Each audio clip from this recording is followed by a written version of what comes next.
The idea of this presentation is to provide some information concerning preliminary ideas of how we would like to shape the chapter concerning energy. The problem is that there are energy-related emissions of greenhouse gases are increasing faster than the atmosphere's sink capacity.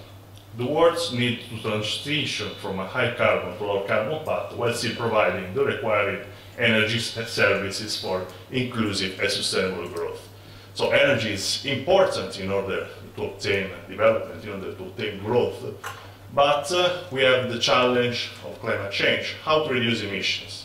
So the basic point is it possible to obtain in developing countries inclusive and sustainable growth is in a context where we are obliged, the world is obliged to reduce in a tight way greenhouse gas emissions. This is the challenge. Is it compatible, low carbon growth and a reduction of emissions, with inclusive and sustainable growth? For this reason, we think that we have three basic research questions concerning our preliminary outline. The first, can developing countries correct underinvestment in energy efficiency in a way that promotes inclusive sustainable growth? And how can this best done? By private initiatives, public policy, interactions. So energy efficiency will be the first pillar of our chapter. We identified energy efficiency an important way in order to reduce emissions and an important link with development. Second research questions. Can developing countries address underexploited opportunities for investment in renewable energy to provide the required energy services? And how can this be brought about, including by taking into account the nexus? Here I want to stress two basic points.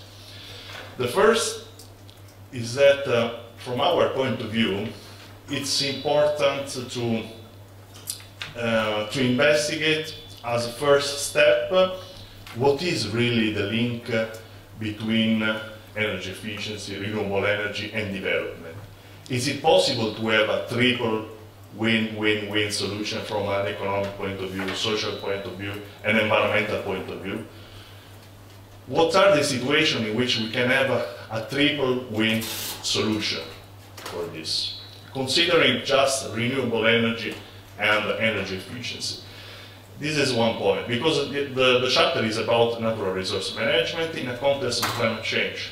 If we are already able to identify this triple win solution by which renewable energy penetration, energy efficiency can provide a triple win solution, a triple win situation for developing countries, I think this will be a first important contribution.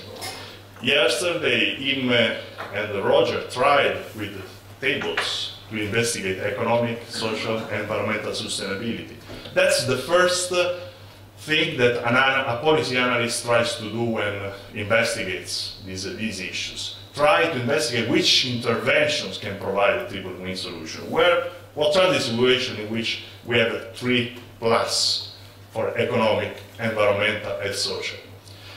The second point, I think the second important novelty, the second important contribution we can give with the energy chapter is the investigation of well nexus. Okay, renewable energy, energy efficiency, what are the situations in which they provide benefits from an economic, social, and environmental point of view, but how does governance change? How do policy intervention change in a context of well nexus? When we talk, for example, about biofuels, is it different, the governance solution, when we talk just about the energy aspect? And what does it change in terms of policy, in terms of governance, when we consider together different sources within a nexus? The second, I think, important contribution that can come from the chapter. The first, I think, identification of triple win situation, but without considering the nexus. Second important contribution they can provide, analysis of policy in the context of the well nexus. Of course, we are talking about triple win solution, but this is not a world where we always obtain triple win solution. The majority of cases we have trade-off. So the third research question, do trade-offs exist between carbon reduction reaching socio-economic goals, and how can policymakers deal with this trade-off? On the basis of the considerations, we have prepared an outline. Our idea is to divide in 5 paragraphs: an introduction and context, which we provide a discussion about energy efficiency and renewable energy within the context of climate change. Second point, does the private sector by itself invest sufficiently in achieving energy efficiency and renewable energy? So in this paragraph, we try to investigate what are the situations in which for private sector it's profitable, it's useful to invest in green energy, in energy efficiency and renewable energies without the intervention of policymakers. What are situations, what are the conditions by which the private itself can provide green behaviors in terms of energy efficiency, renewable energy. Third paragraphs, of course, there are not always the conditions for this, by which the private sector can invest itself in green energy. So in many cases there is a trade-off environment with economics and social. So in case of trade-off, what is the role of the public sector? What can it do? What are the economic policies? What are the incentives? What can the policymaker do from an institutional point of view, from an economic point of view? The fourth, governance interaction between the public and the private sector. In many cases, we have some theoretical solutions in order to deal with energy. We have the taxes, when there is an externality, I'm an economist. We have subsidies, we have institutional solutions. But in many cases, these solutions that work from a theoretical point of view do not work in reality. This is the reason for which it's important political economic analysis that we discussed a bit yesterday. Political economic analysis is analysis of coalitions, powers, and so on, and is the tool by which we can investigate the reason by which good solutions in some cases don't work. What are the conditions by which good solutions work and by which they don't work? The final paragraph, what have we learned? Lessons and recommendations. So basically, if we consider each paragraph separately, in the introduction section, we want to describe the future path of emission scenarios, the potential of energy efficiency to reduce emissions, the potential of energy efficiency to boost inclusive sustainable growth in developing countries. In this presentation, we focus mainly on energy efficiency. In the next section, on renewable energy. What is the current trend of developing countries in implementing energy efficiency? Why are we investigating both energy efficiency and renewable energy? Well, for example, because I think in a context of climate change, we need to consider both aspects. For example, from this short graph, they are data taken from the World Development Indicators. We find that the European Union, which is the region with the highest level of energy efficiency, expressed in this way as energy intensity as GDP divided energy consumption, is also the region expressing the higher level of emissions per capita. A region which is efficient is the region expressing the highest level of emissions per capita. Or we have a situation, for example, we have two graphs. The first graph taken from a UNEP report about decoupling, the second from the World Development Report from the World Bank. It's interesting, you see that on the graph on the left express the index of growth of GDP, the orange line, and the growth of fossil fuel consumption, the blue line. There is decoupling because the growth rate of GDP is higher than the growth rate of fossil fuel consumption. But in the graph on the right, you see that even in this good situation, we have a rising level of emissions. And you see that energy demand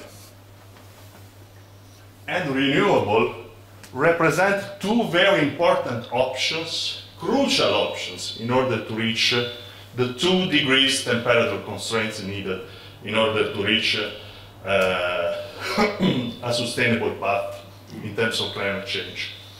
This is the reason for which we choose both energy efficiency and renewable. Well, in the second paragraph, what are the research questions that we want to answer?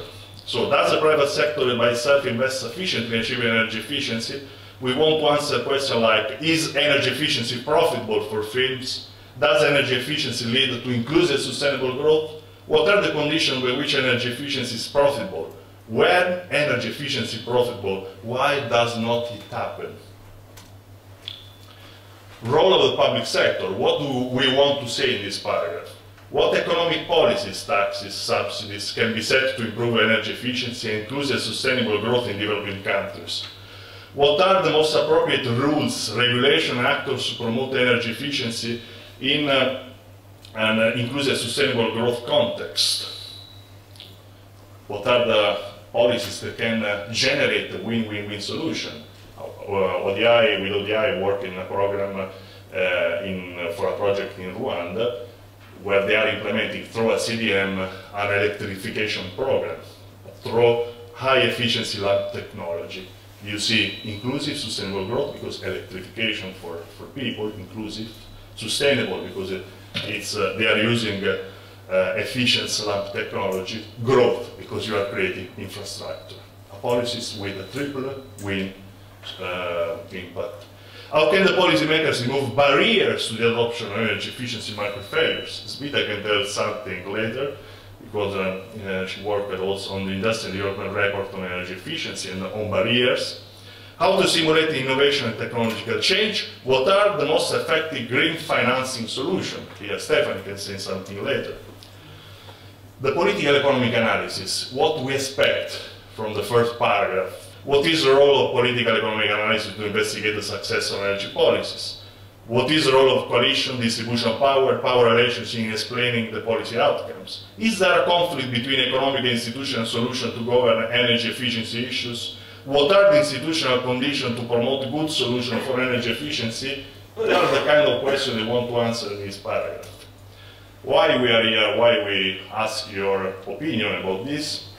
We have a logical sequence of the paragraph and I explain what is the logic behind this logical sequence. We want to ask your opinion about these topics. Comments on the general structure of the outline. Is there anything missing? What is missing from the presentation that I explained below? Are there specific issues for energy efficiency we would deserve to be tackled? How can we narrow down the field of investigation? For example, there is an interesting aspect of energy concerning energy poverty, so households' perspective, and other about firms, so profitability. What's your opinion on that?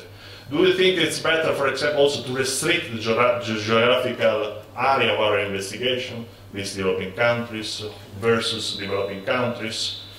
Have you some suggestions concerning case studies? So, we would be very grateful if you can provide good suggestions concerning. We have defined the box, the program within which we want to work. We expect suggestions in order to fill this box with specific issues. Thank you.